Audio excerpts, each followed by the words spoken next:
Hello, this is Russell Medley presenting my Module 13 case study. In this case study, I was able to identify four major issues.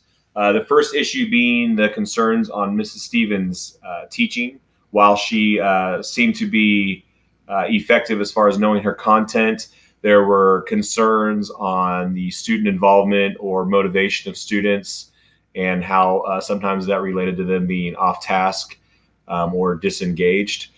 There was also an issue that Mrs. Stevens presented where she felt like there was not proper supervision being done as far as feedback given or areas that she could improve in.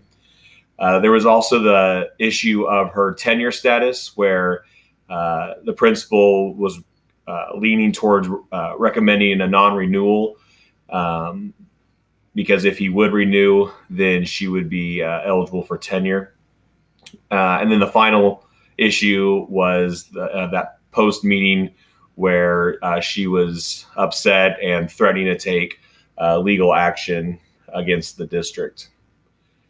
Some legal or ethical issues that I found were it didn't say anything about any past evaluations that had been done where the deficiencies the principal was finding had been documented over time.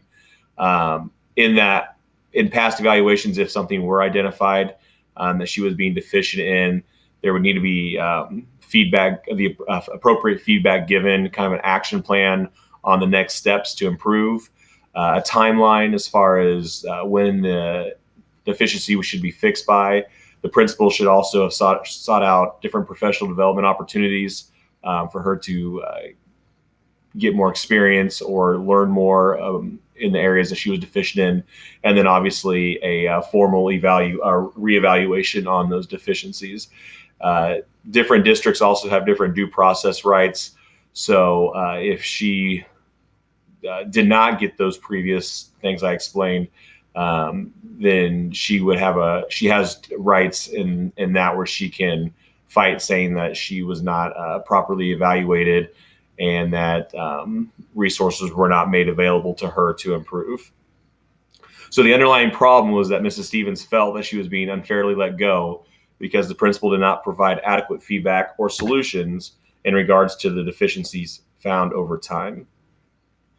The known facts from the case study was that there was a female teacher named Mrs. Stevens who was experienced in her content but struggled with student motivation. She was not currently tenured, but was approaching that. And she seemed to not be open to suggestions that were being made from the principal. Also, the principal, who was a male, was identified as well. The evaluations took place in the teacher's classroom, also assuming that there was conferences happening probably with the principal in his office or somewhere more formal. And then the evaluation was kind of the program being used.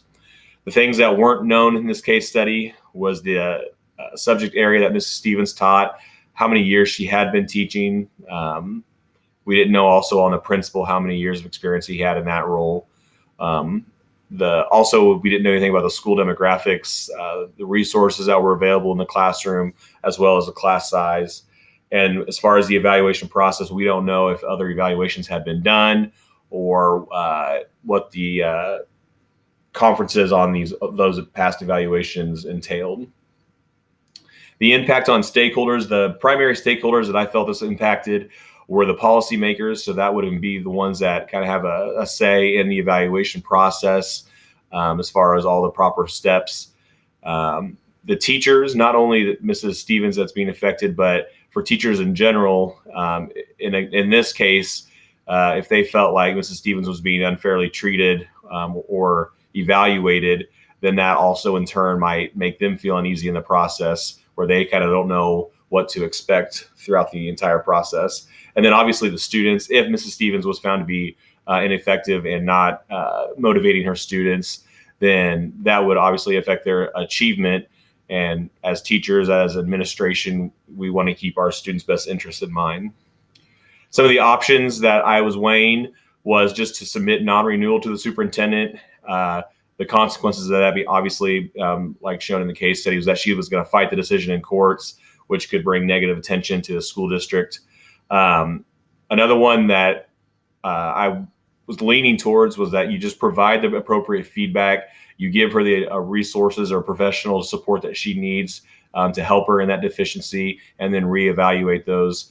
The big thing I was concerned about as far as the consequences of that was that it felt like he was trying to get these evaluations done, that he was nearing the end of the time when those had to be submitted.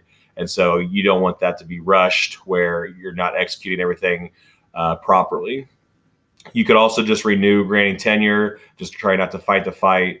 But then if the teacher is renewed and is granted tenure, she may not make the necessary changes, and then it will be hard to get rid of her once she does get tenure.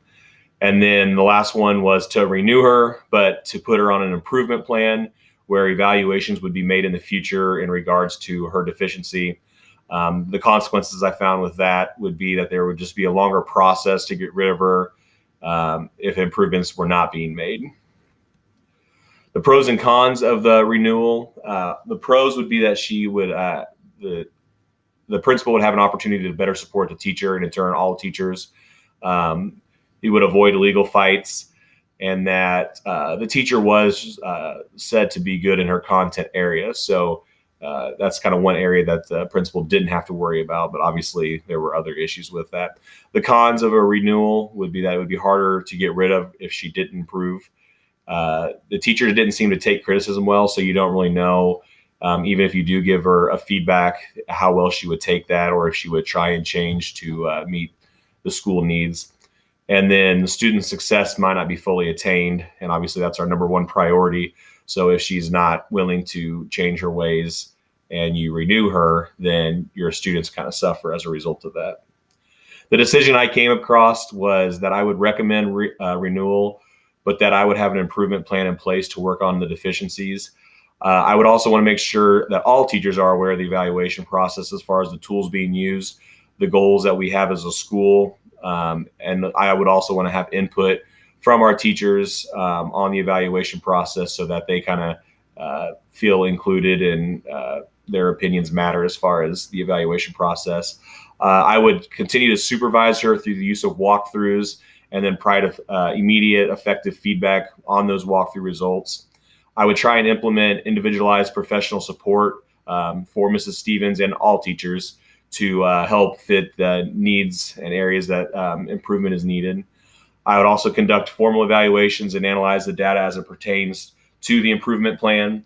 And then if problems persisted, I would just use the data that I was collected as grounds to remove Mrs. Stevens if she was not willing to make the necessary changes. And that is my case study. Thank you.